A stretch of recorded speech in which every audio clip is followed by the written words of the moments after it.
Good time of the day to everybody, and welcome to our webinar on the introduction of documents on digital sequence information on genetic resources, or DSI. This webinar is a rerun of the webinar we did on the 3rd of February. There is no new information, so in case you were here on the 3rd, we'll welcome you again, but there won't be any new information. However, there will be a new chance to ask questions and give comments, obviously, on what we're saying.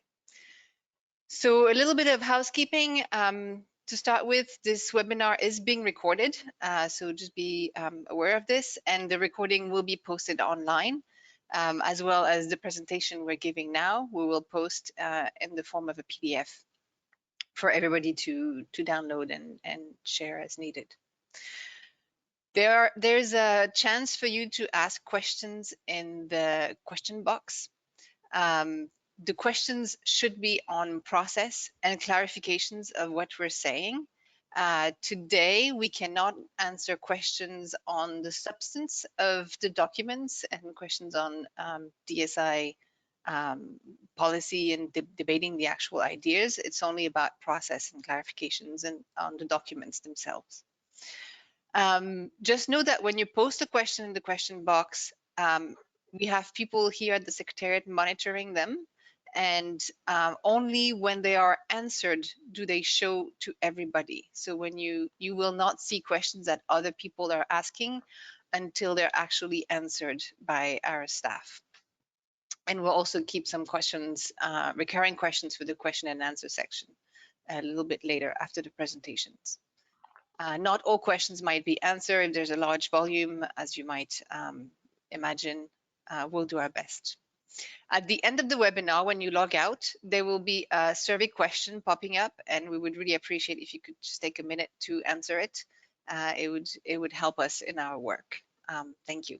So at the bottom, you can see the link to the webpage where the documents for the resumed 3rd meeting of the working group on the post-2020 Global Biodiversity Framework are posted. And we welcome you to come and take note of them. And the main documents are in the official tab, and there is some in the information tab, because there are several tabs on the document posting. So today we'll have some opening remarks by the co-chair of the post-2020 Global Biodiversity Framework Working Group, who are hosting this webinar. The Secretariat will then give some remarks. We will have an introduction to DSI and the process of the CBD to date and into the future.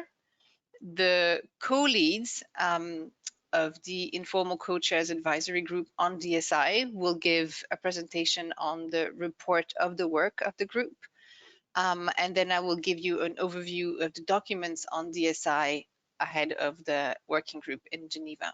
We will have time for question and answers, and then a little time for closing remarks from our speakers as well. So without further ado, I will give the floor to Mr. Basile Van Havre, co-chair of the working group on the post-2020 Global Biodiversity Framework. Basile? Merci, Charlotte. Good time of the day to everyone, and welcome to this webinar. I'm looking forward to the webinar. It's going to be very useful. A few words before we start. First, I want to let you know that Francis wishes he could be here, but it was not possible. So I will be representing him as we go through this. In terms of how we're going to be shaping our discussion and what we're trying to do here and what we will try to do when we get to Geneva, we should try to focus on the outcome. We should try to be practical and realistic and get to solutions that actually lead to the objective we're looking for. We realize that there is a number of very important and complex information related to this question. And while some of us had the opportunity to spend quite a bit of time familiarizing ourselves with this information, this may not be the case for every delegate. we need to try through the documents we have today and other means to bring along as many as we can in order to have a fruitful discussion and move forward. So those are a few messages I wanted to give you as far as an introduction, and I'm looking forward to hear the rest of the presentation and to hear your question, and very much so to the discussion that will take place in Geneva. I will now pass the floor on to David Cooper. David, the floor is yours. Thank you very much, Basile, and good day to everyone, good night or good morning, and happy Year of the Tiger to our friends in China and the Asia region. I'd like to welcome you to this webinar on behalf of the Executive Secretary and all my colleagues. As you know, this is one of a series of webinars that we are organizing together with the co-chairs and the chairs of Substa and SBI to prepare for the upcoming resume meetings of those subsidiary bodies and the post-2020 working group. This one, of course, focusing on the documents that for item 5 and the working group on digital sequence information. And we know that digital sequence information will be a key issue in Geneva at the working group, and indeed at the second part of COP15 later this year in Kunming. We know that it will be a critical part of the package that is to be adopted, and that success in having an effective post-2020 global biodiversity framework depends in part on success on this issue. The parties had a clear mandate from COP14, and we've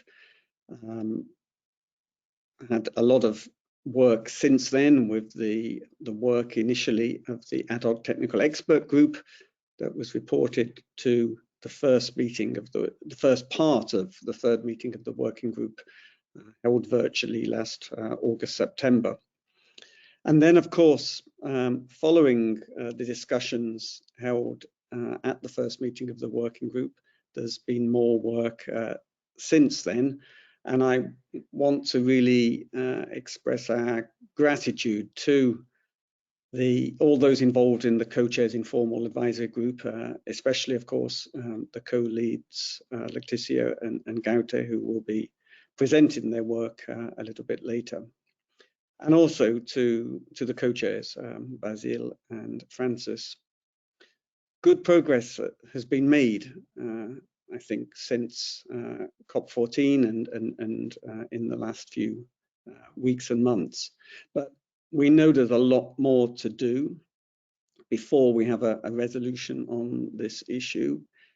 I think everyone is looking forward to getting together in Geneva in an in-person meeting where we can have real negotiations and make some real progress on this and other issues.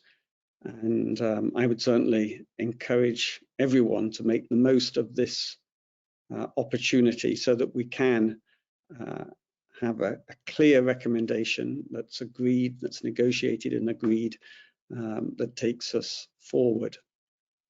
My colleague Charlotte will be introducing a new document later, CBD WG2020-3, 4 and 1. It's partially an update, partially some new material from the document presented at the first meeting, and she will lead you through that later on. It includes elements of a draft recommendation, building on, of course, and reflecting the work of the co-chairs informal advisor group, the work of the co-leads.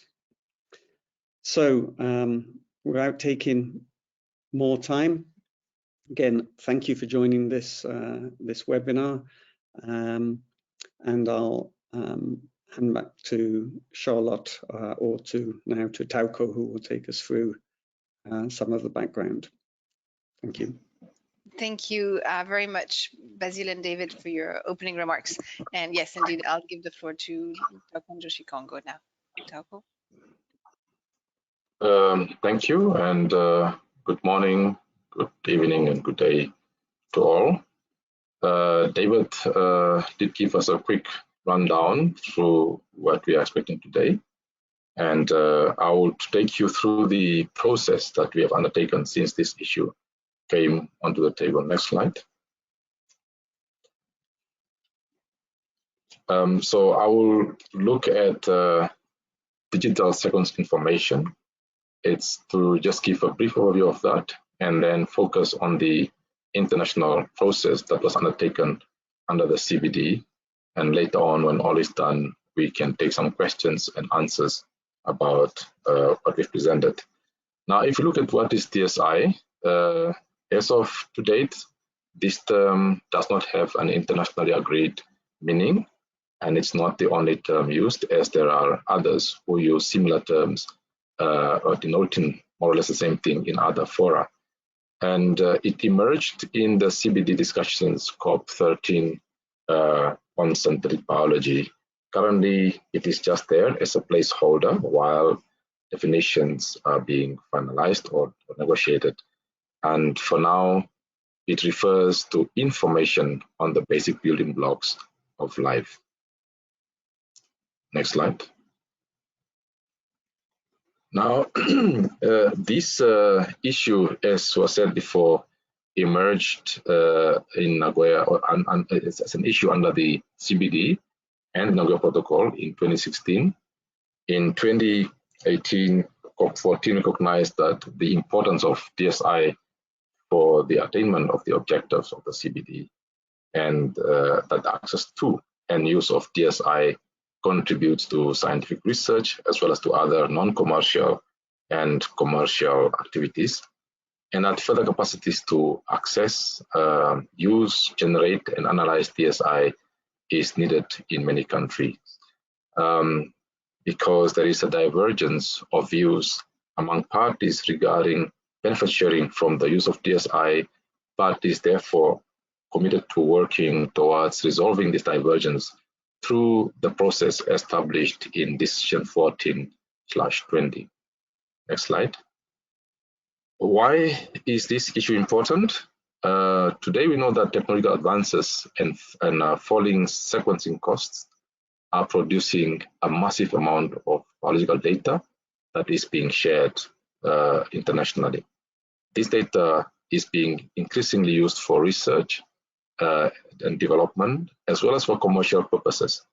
And some questions have been raised about the impact of the conditions of this exchange of information on the third objective of the CBD and the objective of the Nagoya Protocol.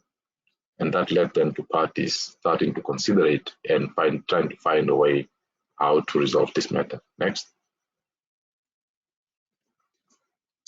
Now, the process was put in place at the international level. And this process, as we see there, we've got a timeline from 2018 up to where we are now.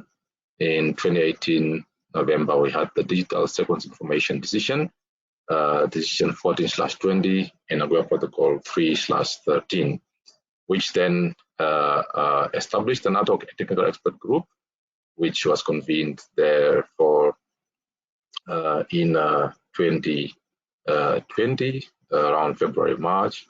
And this group discussed the issue further and made recommendations. At the same time, studies, views, and were requested from parties, and these were then also considered. All of that work led to the open-ended working group on the post-2020 global biology framework, which was then split, given the time that we are into two sessions. The first part took place in August, and then there will be the second part that is taking place this year in March. And then this would lead to COP15 and Nagoya Protocol MOP4, which we already had the first part last year, October, and then the second part or the final part is still to be concluded then later, hopefully this year. And between the ARTEC and the COP, we had the informal co-chairs advisory group that was established by the Open Networking Group, and this has concluded its work last year around September, October. Now, at the same time, we must note that there has been informal processes ongoing on the same issue, and that has been quite supportive of this formal process that we just outlined here. Next slide. Now, I'll just zoom into the ARTEC work and its report. 4 studies were considered, looking at the concept and scope of DSI, traceability, databases, domestic policy measures regarding DSI, and then a synthesis of views from parties and other international fora on DSI. They developed options for operational terms and identified key areas for capacity building. Next slide. Now, Annex 1 of the ARTEC report regarding scope of DSI, para 9, state that in clarifying the scope of digital sequence information, the ARTEC agreed that the first 3 groups proposed in study 1 could be considered as digital sequence information, while associated information previously assigned in the study to group 4, including traditional knowledge associated with genetic resources, is not digital sequence information. And you may consult table 1 in the annex 1 of the ARTEC report to see the descriptions and examples of each group and of associated information. On this slide, we are simply providing you the broad groups, group 1 DNA and RNA, group 2 DNA and RNA plus the proteins, and group 3 DNA, RNA, proteins, metabolites, and other molecules. So these are the groups that has been agreed by the ARTEC as that can be considered as DSI. Next slide.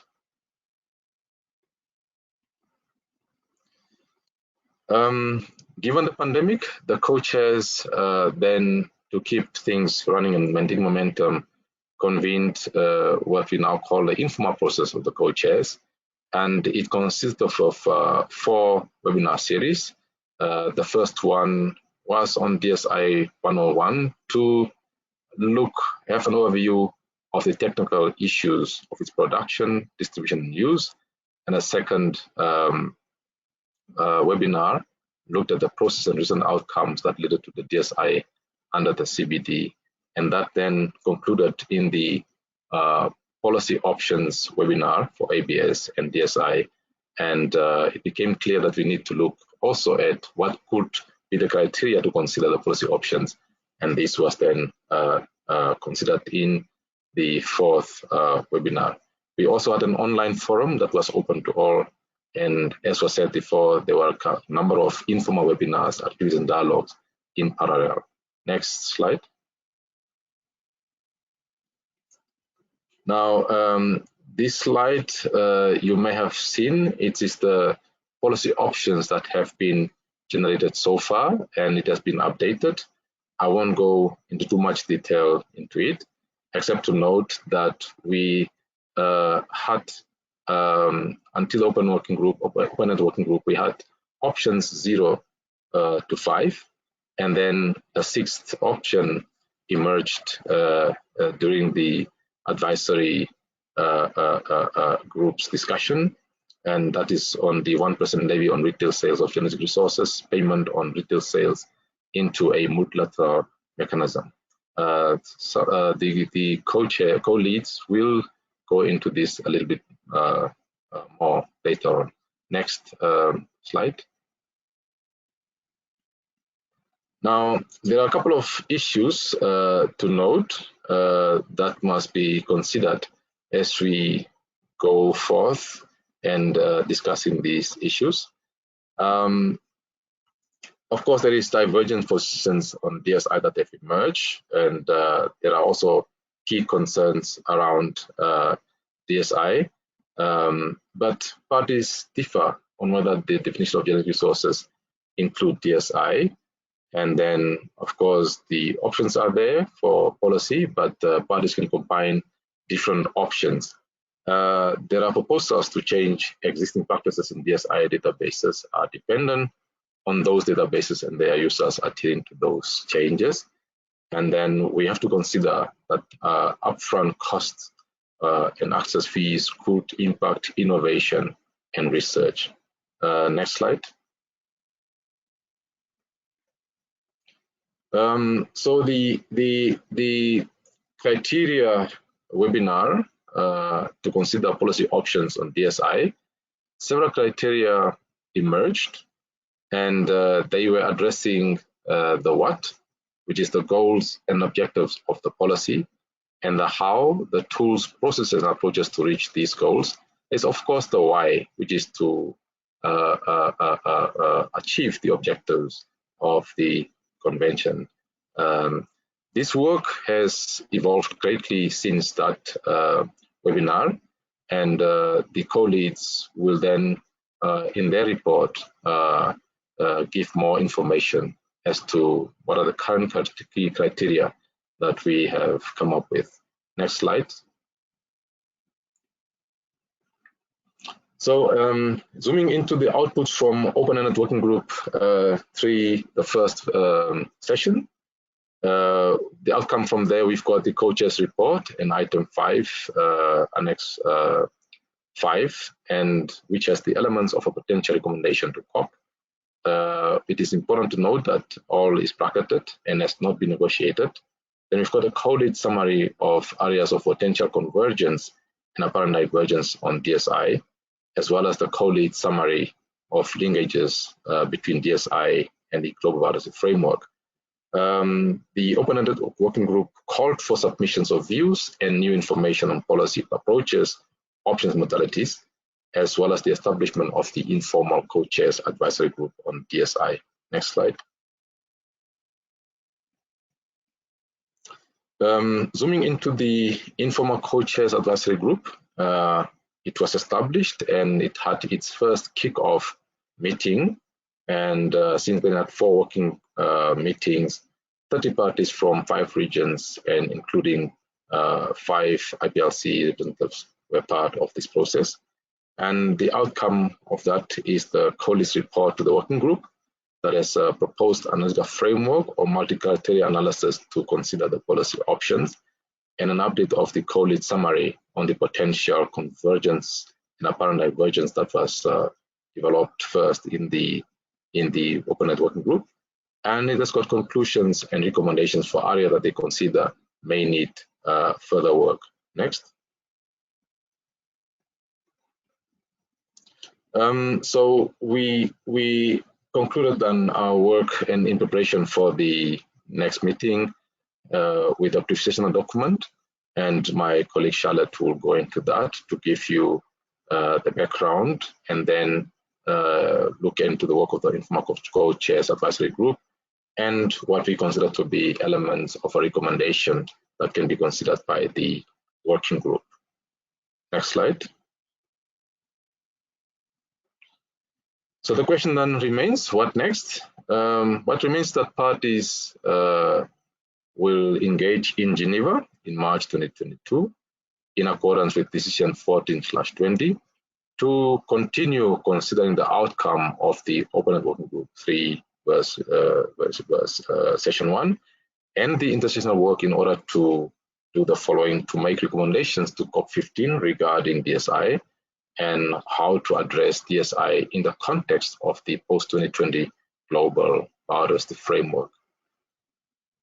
And with that, I conclude my contribution to you this morning, evening, or day. Thank you. Over to you, Charlotte. Thank you very much, Tauko. I will give the floor now to the co-leads of the Informal Co-Chairs Advisory Group on DSI, Gauto and Lacticia. The floor is yours. Thank you very much, Secretariat, and thanks to the co-chair of the post-2020 Global Biodiversity Framework, and good morning, good afternoon, and good evening, distinguished participants. Please note that Gout and I have prepared a detailed presentation, and it will be made available in the CBD website after this webinar. So next slide, please.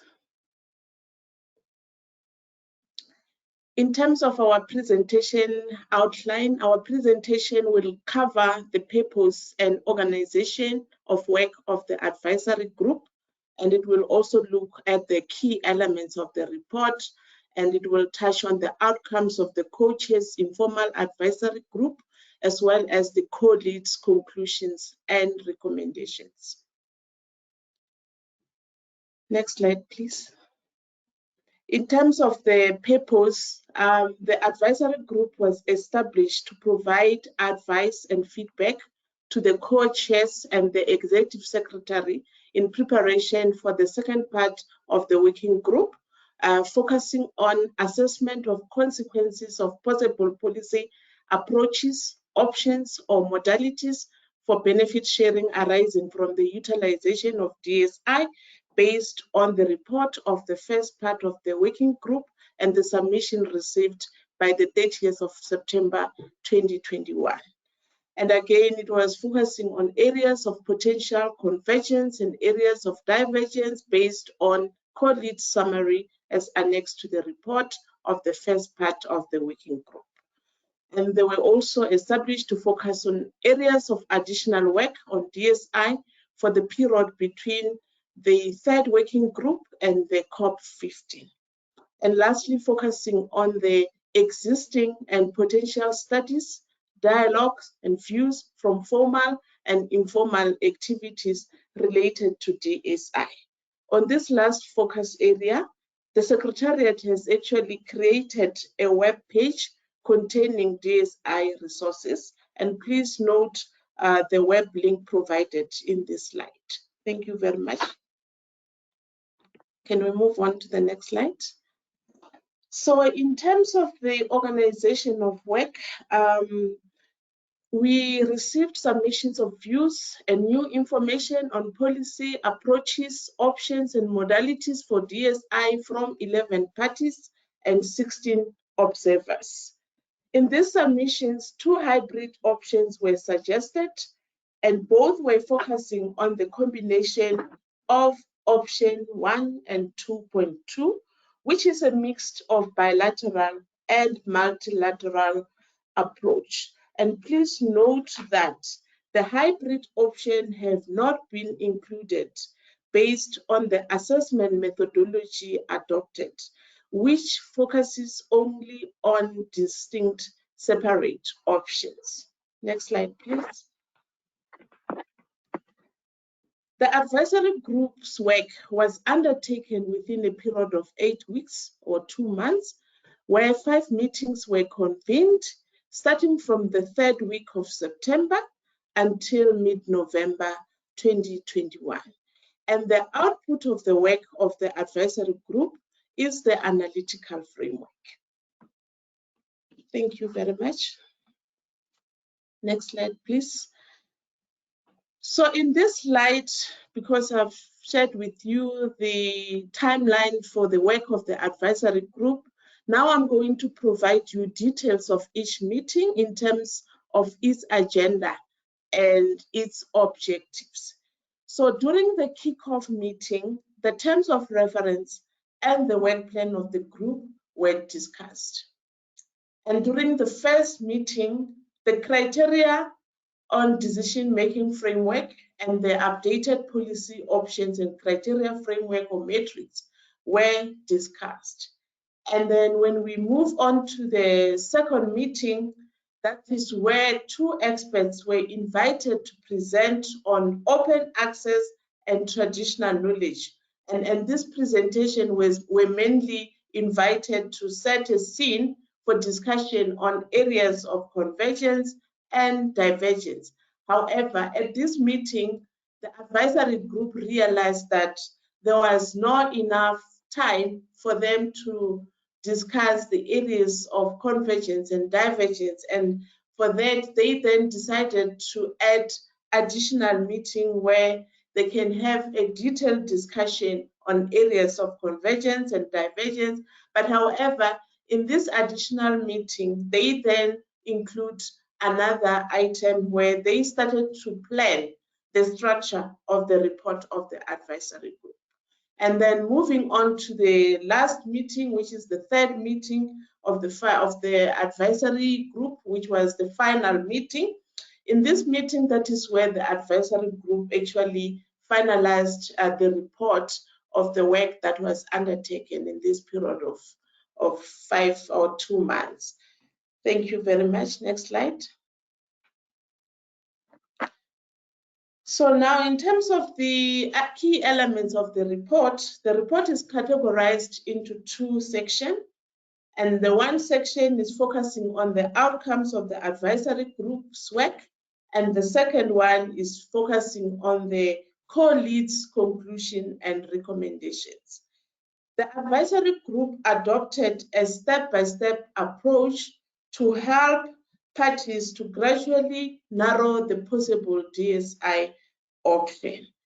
And having acknowledged that DSI is a highly complex issue with both qualitative and quantitative cost and benefit that cannot be easily estimated or monetized, a multilateral criteria analysis technique was selected to guide the development of an analytical framework of an initial assessment of different DSI options. And this multilateral multi-criteria analysis is an assessment method that ranks or scores options against multiple criteria.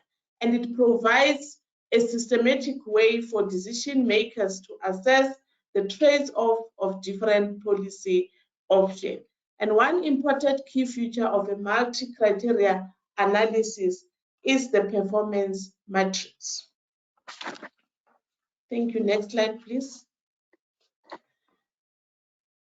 Still continuing on the multi-criteria analysis, there are in total about 8 steps for carrying out the multi-criteria analysis. However, due to the step-by-step approach adopted by the advisory group, the performance matrix covers the first 4 steps as highlighted there on the slide. But what is important for you to note is that we are proposing the assessment of weight at this. We are not proposing the assessment of weight at this stage, but this is something that the advisory group could consider. In other words, the step number 5 going down is not like we are not going to consider it. So when we move to the second step of the assessment framework, we'll be able to now consider the other element as highlighted in this slide. And one important point to also note is that this multi-criteria analysis was actually tested during the 3rd webinar, where we introduced the various criteria or techniques that could be considered when you want to assess or evaluate the various policy options. And the multi-criteria analysis was then considered.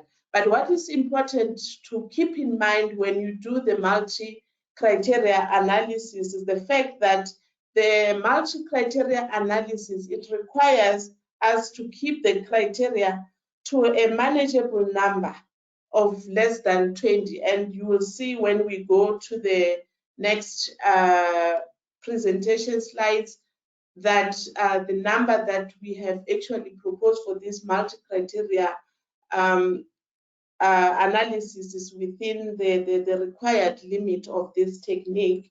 And it is very much important that the objective or outcome of the policies are being assessed, are being clear, because without having that, then it becomes so complex, and moving to the next step becomes even difficult. But with this approach that we have actually adopted, we are seeing a lot of merit, and we'll be able to gradually narrow down the policy option and move forward the process. On that note, I'm going to hand over to my colleague to take forward the presentation. Thank you. Thank you very much, Letitia. So regarding the policy options, you see the 6 options here. Of course, the first one is the status quo. The first one of the sort of alternative options is DSI fully integrated into domestic ABS measures, and 2.1 standard mutually agreed terms license at the national level with a sub-option standard material transfer mutually agreed terms, license at the international level. And then third option with 1 sub-option, payment for access to DSI with other payments and contributions. And fourth, enhanced technical and scientific capacity and cooperation. Fifth, no benefit sharing from DSI. And 6, as Tauko mentioned, 1% levy on retail sales of genetic resources. So those are the sort of 6 or maybe 7 options if you include the status quo option. They have sort of different implications regarding tracing of country of origin. And of course, some of them are bilateral and some of them are multilateral. These are the policy options that are on the table. And as Letitia said, the multi-criteria analytical tool will be a guide for parties to help sort of to prefer what kind of option that scores best against the criteria. Next slide, please. Yeah, so key elements of the report. There are 4 broad criteria identified with a total of 19 sub-criteria. I will not go into detail on this, but please check the presentation, which will be put on the website. I would just underline that the goal of the scoring exercise is to reflect of the areas of strength and weakness of each options, which will serve as a basis for more in-depth assessment of options at a later stage. Next slide, please. So here you see the matrix or the performance matrix, where we have the overview of the criteria and sub-criteria. A, is it effective in achieving policy goals? B, efficient and feasible to implement. C, enables good governance. And D, coherent and adaptable. So here you see all the options on the table, and also all the criteria, which were thoroughly discussed and is a result of the discussions in the informal advisory group. Next slide, please.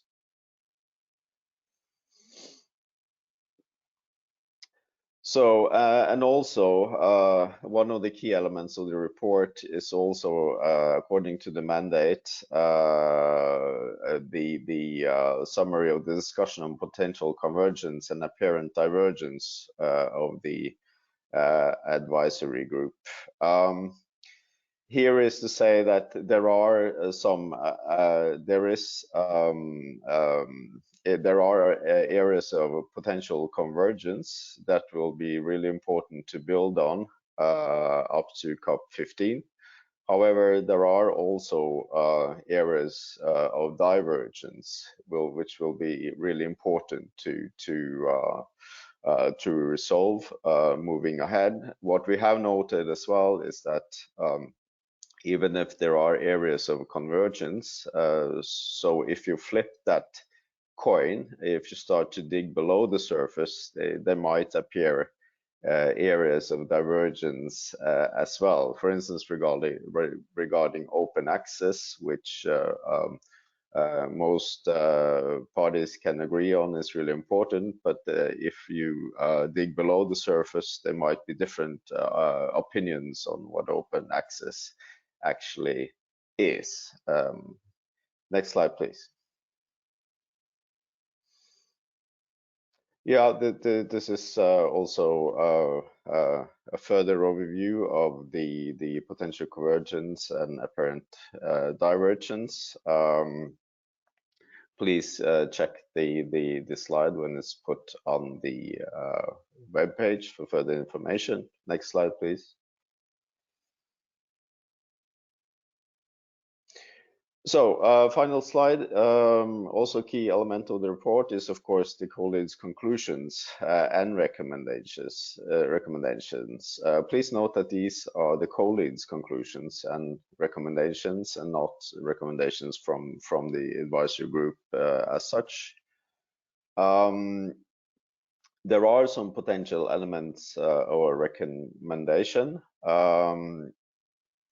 For instance, that any benefits from the use of genetic resources should be shared in a fair and equitable way, and solutions should be found on how to share benefits arising from the use of DSI, and of course that access to DSI in public databases remains open, and that IPLCs are stewards of biodiversity and their role and rights should be taken into account in addressing DSI. You might say that these are sort of broad areas of apparent convergence.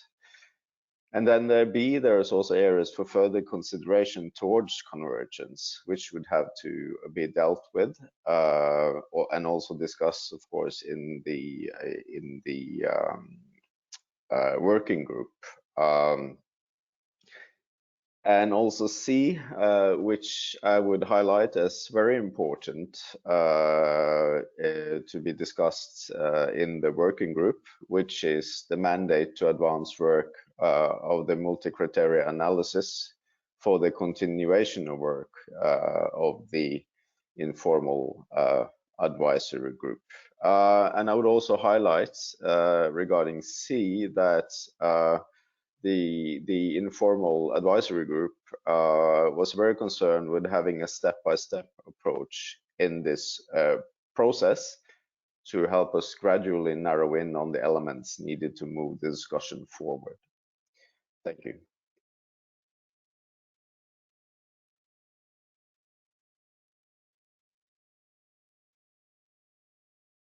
Thank you very much, co-leads, for this presentation. It was very thorough and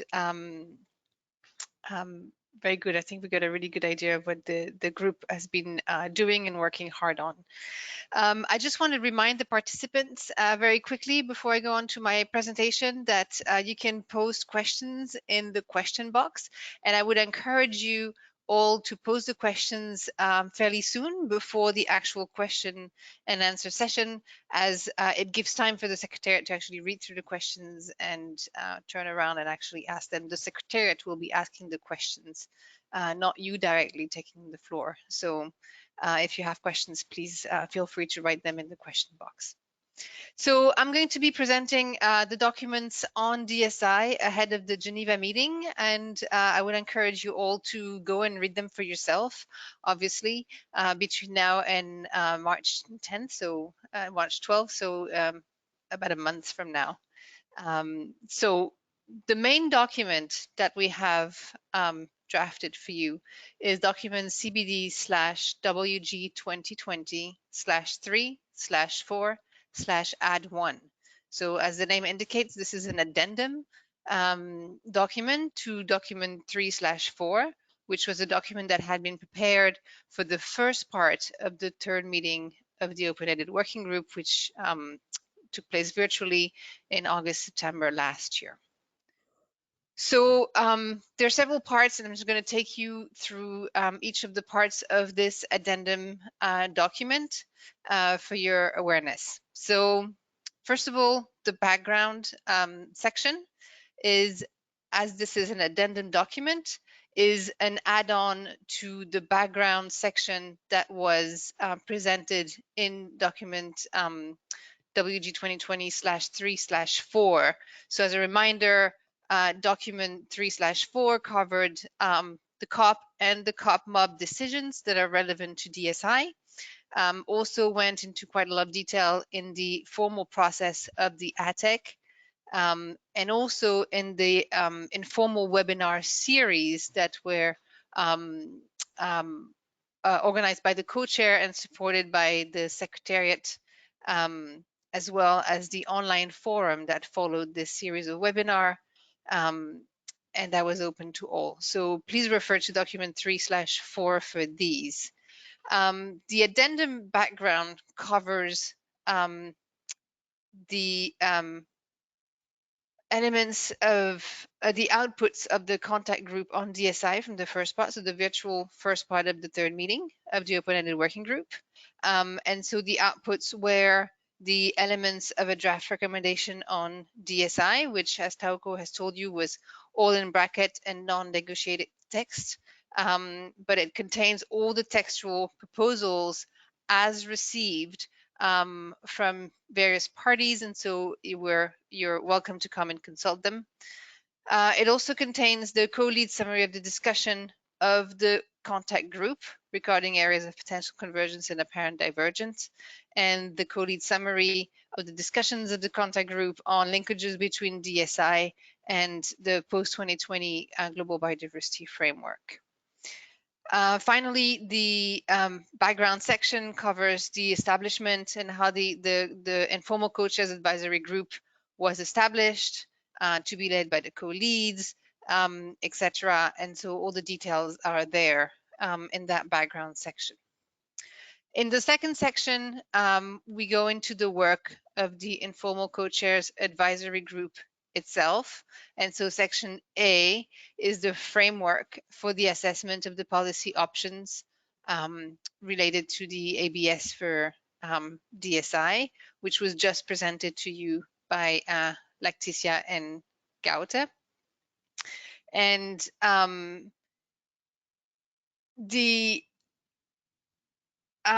so as a reminder, you have alternative options that are evaluated against a set of predetermined criteria, each criteria being weighed differently on the framework in the next stage of the MCA analysis.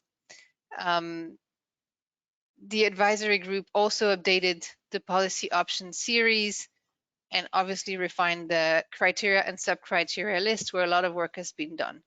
It's important to understand that this is an incremental update of policy options and of the criteria list. And so there have been previous documents that have been written, for example, in the webinar series, webinar 3 and 4 are dedicated to policy options and criteria.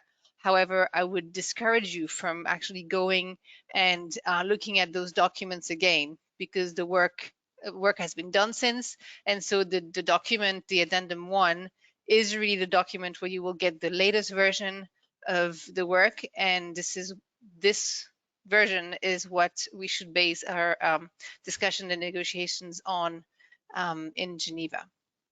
The section B are the areas of potential convergence and apparent divergence on DSI and areas of potential further work.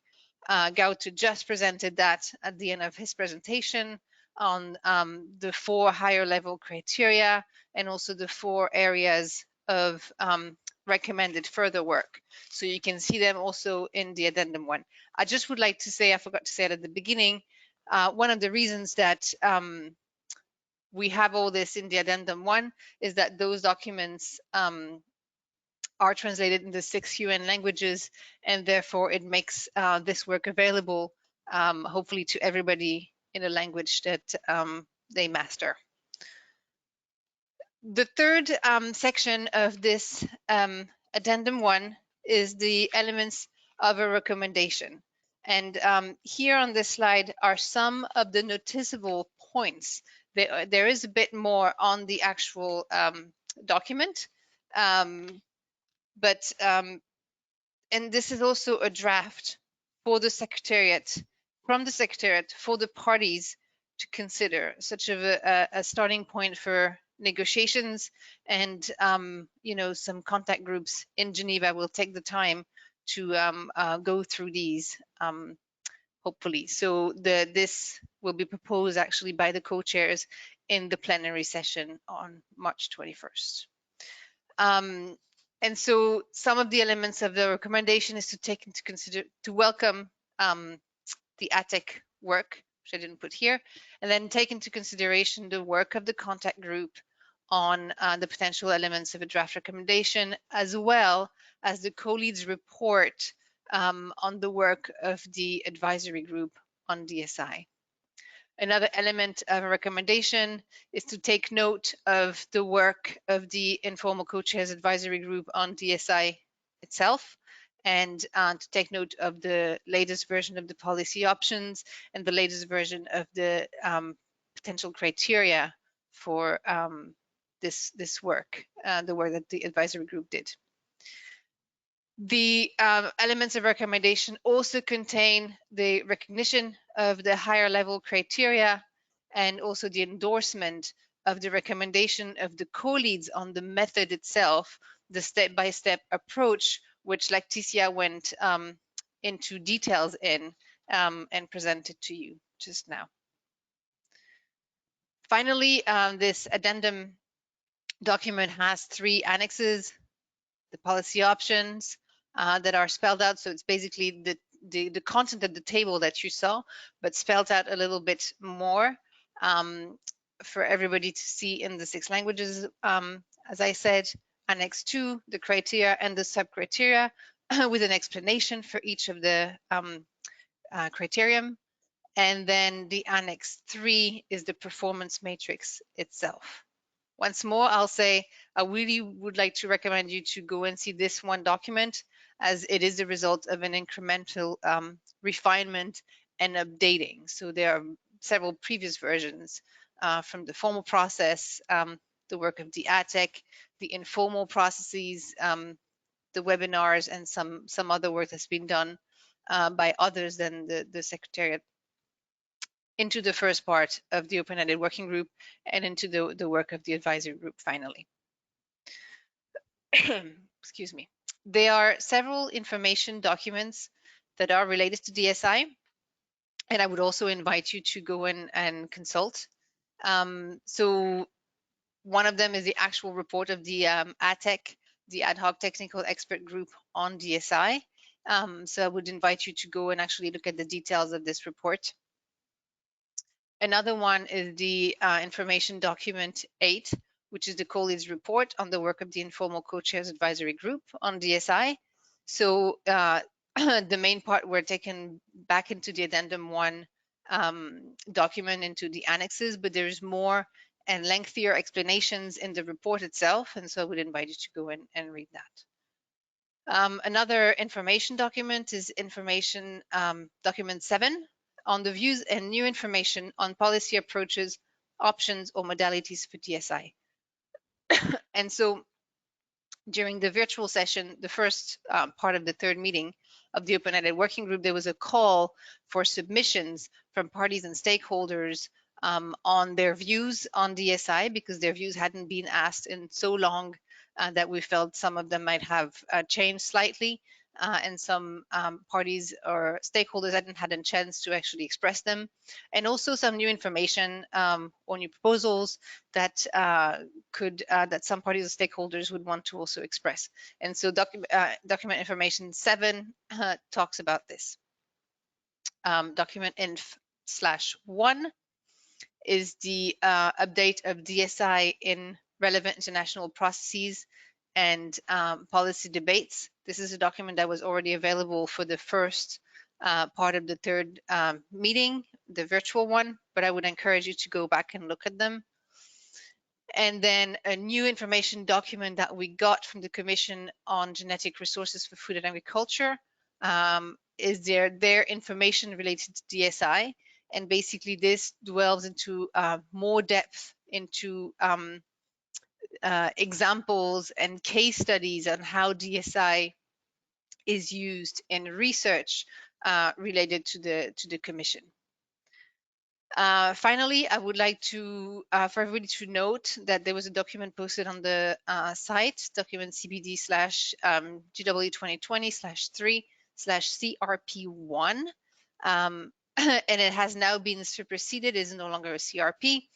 The exact same text is in the Annex 5, Section A of the report of the co-chairs on the first part of the third meeting of the working group, which is document CBD/W2020/3/5. So I just want you all to take note of that.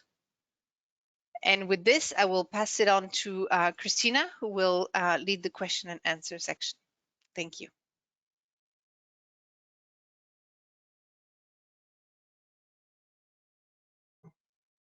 Hello, everyone. I've been monitoring here the chat, and we haven't received many questions, which will make this session a little bit short, but that's fine. It's good to know that everything is so clear. If you do have a question, please pop it into the question box right now so that we can answer it. So there was one participant that is asking whether the policy options that are being considered distinguish or elaborate on what DSI would be subject to that policy if one of those policy archetypes was to be adopted.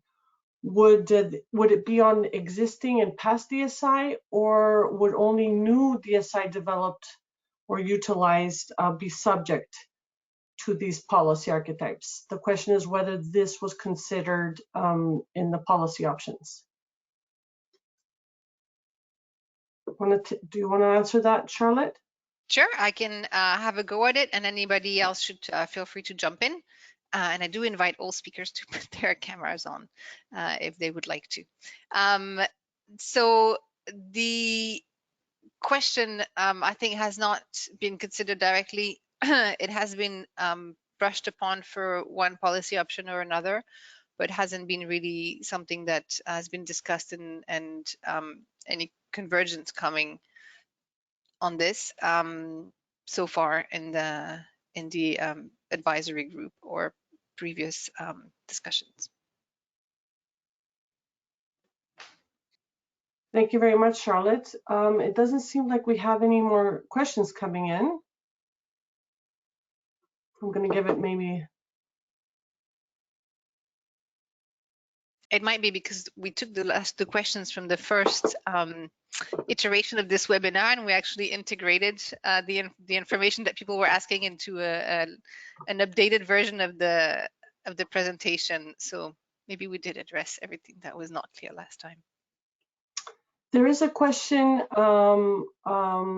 regarding whether there is a target on DSI. Perhaps it's not that clear, but there was a question similar, what maybe related in the earlier webinar that we did. There was a question regarding whether there was going to be how DSI would be incorporated into the global biodiversity framework. Perhaps we can answer that. And I think it's Kamal Kumar, right? If you can re-ask the question to clarify a little bit what you mean so that we can ask it. But I'm going to give this to the panel if you can maybe share some information about how DSI could possibly be addressed in the global biodiversity framework. Maybe Basile can take this. Yes, I'll be happy to say a few words on that. The open-ended working group was given two tasks into two different yet related decisions. 1434 was about the creation of the GBF, 1420 about designing a solution for DSI. Parties will have to discuss how they want to make a link between those two. There is a number of different options that are available. what is important is to keep working into creating a solution for the long term for DSI, and how that get carried out to the COP is probably a secondary element, and one that can be taken care of in many different ways. Thank you very much.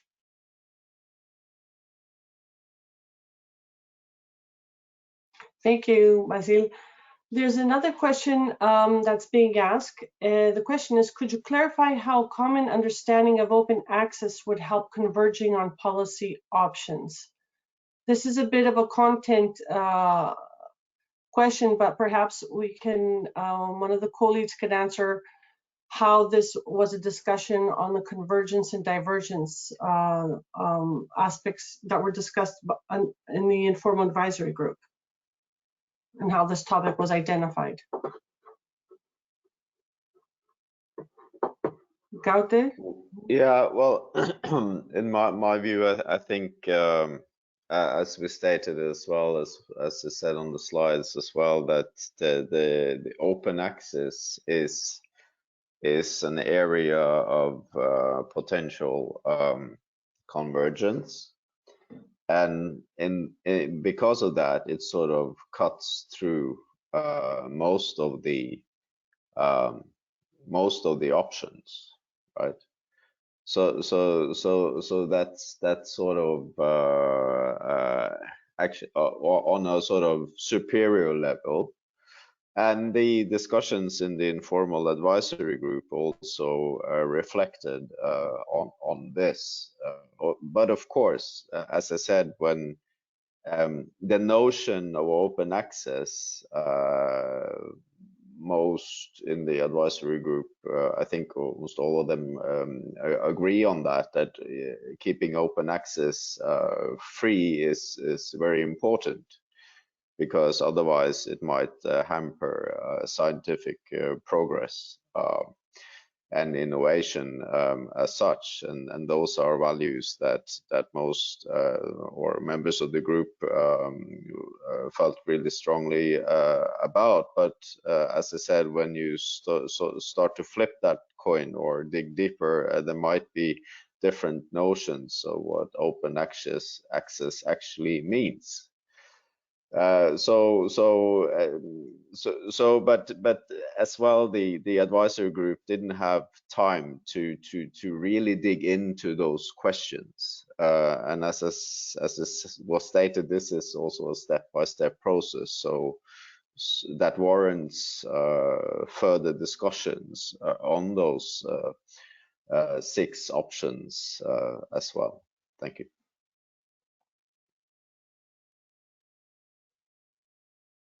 Thank you. Sorry, it takes me a minute to toggle between the questions.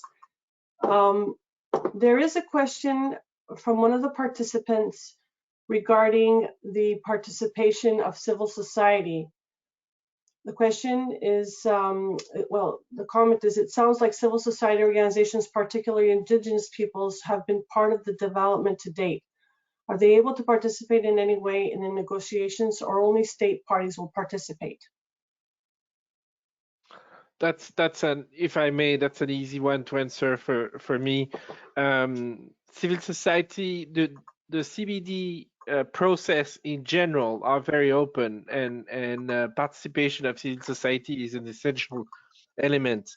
It is the same for the work on DSI. We are welcoming participation from civil society and indigenous people and local community. They will be able to participate in discussion in Geneva. I refer you to the presentation made on the organization of work a little bit earlier this week, where we provided some detail on how that will happen. And then David also spoke about logistics and how we're handling sanitary limitation at that time. So, but the answer is basically yes, there will be participating. Thank you. Thank you, Basile. There's another question, perhaps this is for the co-leads. The question is, have you considered forming mixed multilateral and bilateral options? So the options that you presented in the table, there's a question whether the hybrid approach, the hybrid options have been considered.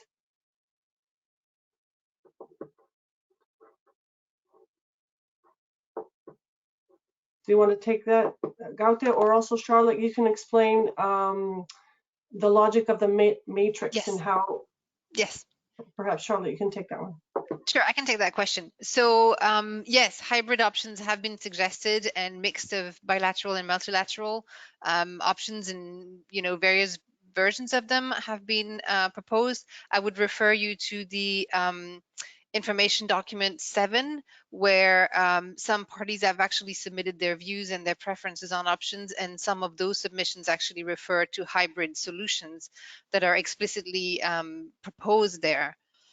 The discussion on the approach was discussed in the advisory group, and there was a strong sense that a sound method that had been used in policy appraisal at the government and international level had proven to be efficient, and that was the multi-criteria analysis. And so in order to have this multi-criteria analysis possible, we have to first look at the separate options and compare them, one and the other. It doesn't mean that one is going to come out as the winner and the others are going to fall off the face of the earth. This is not what the analysis will do. The analysis will tell us what are the strong points and the weaknesses of each of those policy options. And some might be considered to have weaknesses that are unacceptable, and so they will stop being considered. However, after this analysis will be done, most likely we will still have several options to consider and start digging deeper into. And at that point, hybrids between several options will be able to be evaluated. But as of now, with the method that was chosen by the advisory group, hybrids cannot be evaluated off the bat. So this is a step-by-step approach, and the first step has to be this way in order to have this methodology used. But hybrid solutions have been proposed, and I would invite you to look at some of the latest submissions from parties and stakeholders on this. And just to add on that, that is, of course, some parties are, namely the proponents of the hybrid solutions, are very clear on what they want, right? So, but not all parties and stakeholders are, as of yet, clear on what option they prefer. So that's also why we need this step-by-step process, so that more parties and stakeholders also can make up their mind on what policy option they prefer on the SI. Even we know that some parties are really clear on what they want. And of course, the hybrid options are proposed by parties and will sort of stay on the table, of course. Thank you. Thank you so much. There's a question that one of the participants would like to understand a little bit better. What was the reasoning behind taking the step-by-step approach that you referred to, Gaut, in the presentation? Yeah, well, I think DSI from the outset is a very technical and complex issue, and sort of warrants a step-by-step process in itself. I think that's almost the starting point compared to other items that are discussed in relation to the Global Biodiversity Framework, so that's from the outset. Really technical and complex issues needs a step-by-step process. And as well, we need a step-by-step process because not only parties are discussing this, but also stakeholders in all the party countries, which need to sort of get involved in this highly complex issue. So we need everyone on board on what we are discussing here. Also, it's really important to to assess the complications or the effects of the various options.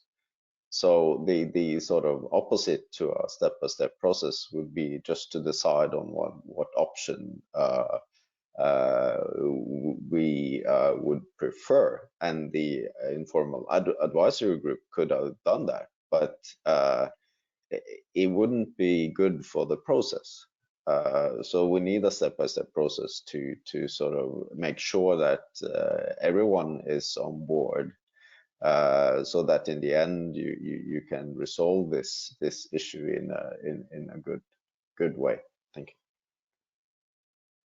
I'll just add a technical comment to answer this question, which is that governments and regional governments also do have policy appraisal methods, and cost benefit is a term that has been thrown around a lot, and it's a method that's used a lot by governments and regions to actually appraise their policies, which means to evaluate before it's implemented. And the multi-criteria analysis is a form of cost-benefit analysis that allows for quantifiable and non-quantifiable criteria to be included into the same analysis. Cost benefits can be very often thought about monetary valuation of aspects of the policy, but there's more to potential DSI policy than just a monetary quantified value. And so the multi-criteria analysis has more flexibility for the complexity of DSI, and that's why the informal advisory group went with this method and this approach. Thank you. Can I also come in? Yes, please.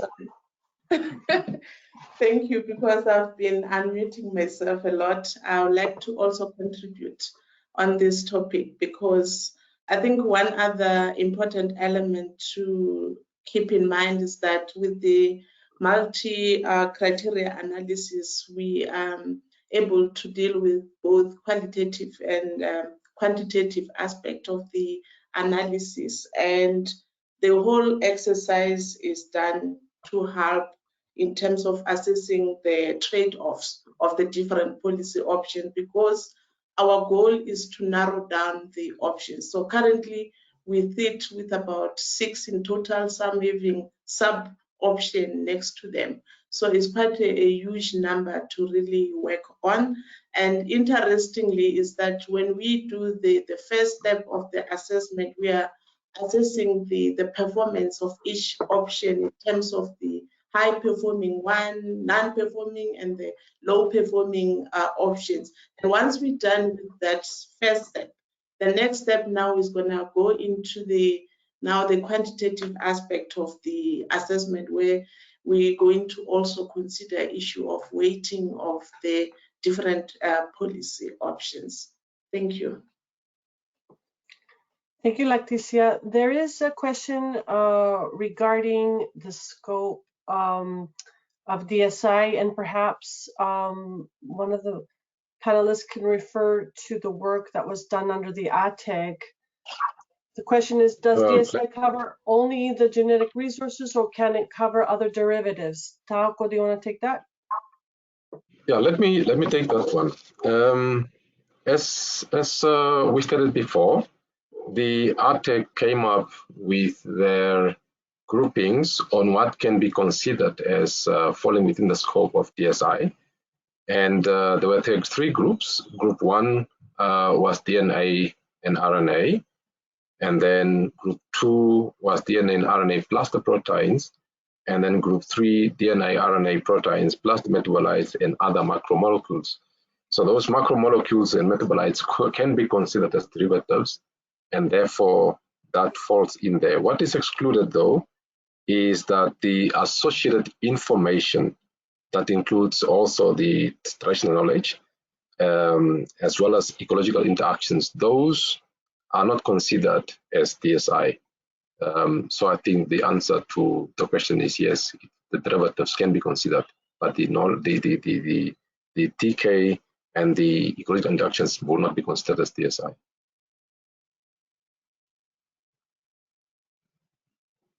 Thank you very much. There's several questions regarding the materials, and these will be posted online, and including all the documents, and the link has been put in the chat.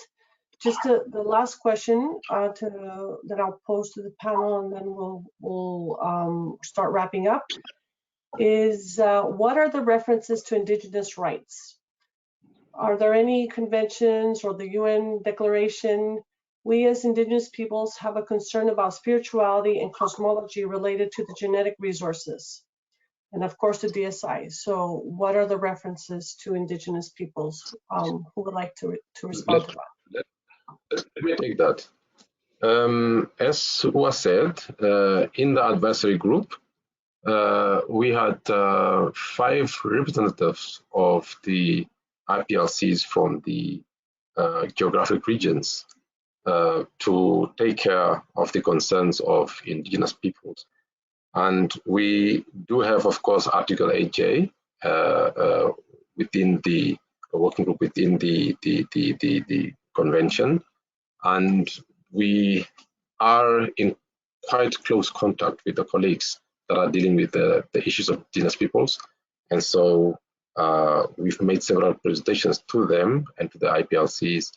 And so I think from that perspective, the concerns will be covered or will be brought to the table, and then parties can decide what will be included on what cannot be included. Because in the end, it is the parties that will be deciding what will be the final outcome. Thank you so much, Tauco. So I'm going to give the floor now to, to add on that, this was identified as an area of potential convergence as well, that IPLCs are stewards of biodiversity, and their role and interest should be considered in the sharing of benefits from the use of the SI. It's highly relevant to IPLCs, of course. Thank you. Thank you, Gate. I'm going to give the floor to David Cooper to give some closing remarks. Thank you, everyone. Thank you, Christina, and thank you to all the panelists and indeed to all the participants. I really don't have very much to add. Just note that just to really draw your attention to also the scenario note, an organization of work for the resume meetings, which is available on the web page for each of the 3 meetings. It's the same note under each of the 3 meetings, and you'll see there that the proposal now is for this issue to be addressed during the 2nd plenary of the working group, and the reason for that is because the first week will overlap with discussions on biodiversity beyond national jurisdiction that will be going on in New York at the same time, and some parties have indicated they wanted to avoid an overlap with that issue because of some delegations having to attend both meetings. So just to note that, and then also to note that when that issue comes up, of course, there will be an opportunity for parties, and as far as this time, for observers to make statements on the basis of the new documentation, as well as, of course, including any general, really overarching points in the opening statements that the regions and major groups will make at the opening, right at the beginning of these meetings. So just to draw your attention to that timetable, and Basil may also want to comment on that in his remarks. Thanks all for participating. This will be an important issue, and we're looking forward to everyone working together to move towards resolving it. Thank you.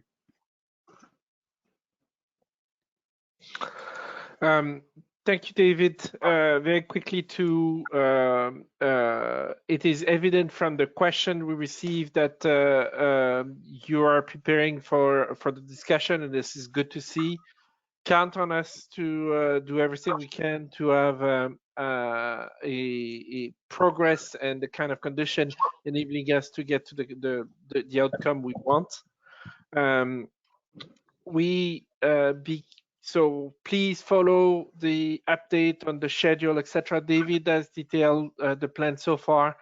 We will be undoubtedly adjusting a little bit timing here and there. I don't think it's going to touch very much the DSI, but running 3 meetings in parallel is a complex endeavor.